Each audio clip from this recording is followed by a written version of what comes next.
Nous sommes dans une époque étonnante. On est noyé d'informations. Vous avez remarqué? Les générations passées, on pouvait dire, bon, ils étaient ignorants, ils n'avaient pas l'info. Mais nous, on devrait être savants, on a toutes les infos. Alors, qu'est-ce qui fait qu'on agit comme des ignorants? On sait les choses, hein? On connaît les corruptions, on connaît les pollutions, et tout ce qui est en on le connaît. Et qu'est-ce qu'on fait? Rien. Rien.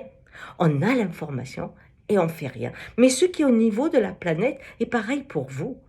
Plus on a d'informations, plus inconsciemment, on est traité comme des ignorants. Si je vous dis, tel thérapeute est bon, il a 5 étoiles, et celui-là en a 2. Mais, vous savez, celui qui a 2, si vous l'expérimentez, comme c'est vous qui donnez du pouvoir au thérapeute, peut-être que pour vous, il aurait été un 5. Mais hop, vous allez l'annuler. Vous voulez faire un voyage? Eh bien, vous allez tout programmer. L'hôtel, ce que vous devez visiter, ce que vous devez manger, là où il faut aller, pas aller.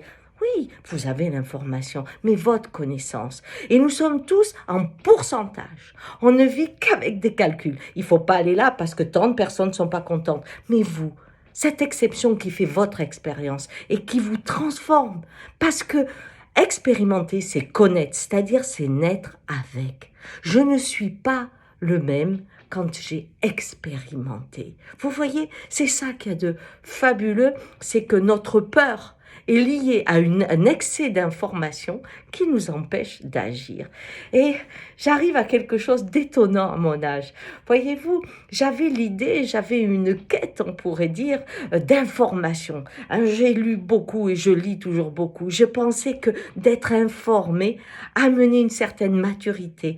Et aujourd'hui, quand l'épanouissement de cette information est au sommet, je sais qu'elle amène l'ignorance parce qu'elle crée la peur qui empêche l'expérience, qui ouvre en fait à la connaissance de chacun, qui nous permettent de nous transformer et d'être acteurs dans son temps avec les éléments réels de son époque. Sinon, eh bien, nous faisons comme ceux qui sont avec le livre religieux, le livre politique, le livre scientifique. Je ne me pose pas de questions, je crois à l'information et j'évite de vivre ce qui m'est destiné.